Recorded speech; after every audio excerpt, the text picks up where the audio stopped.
Guerra alle zanzare nella zona di Cavallino Treporti, un'emergenza dovuta al grande caldo di questi mesi e alle abbondanti piogge che intensificano il proliferare delle zanzare.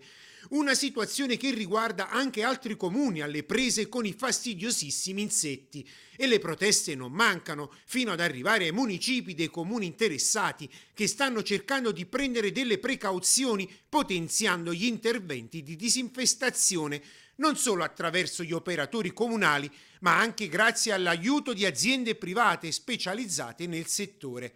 Ad esempio, il primo cittadino di Cavallino Treporti, Roberta Nesto, è dovuta intervenire scrivendo un post su Facebook rassicurando i suoi concittadini e ricordando che già dal mese di aprile il comune ha attivato una lotta contro le zanzare. Gli interventi finora sono stati costanti su tutto il territorio di competenza comunale, dalle pastiglie larvicida inserite nelle oltre 5.600 caditoie ai passaggi con i macchinari a spruzzo in orario notturno e nelle prime ore del mattino. Dunque è guerra aperta, nonostante la zanzara continui ad essere in agguato. L'invasione non è solo a Cavallino Treporti, potenziati passaggi di disinfestazione, ma le azioni non possono ricadere sul singolo comune. Le linee guida, spiega il primo cittadino, sono in capo alla regione e per questo a breve chiederò un incontro al presidente Zaia e agli altri sindaci per trovare soluzioni al problema della proliferazione delle zanzare.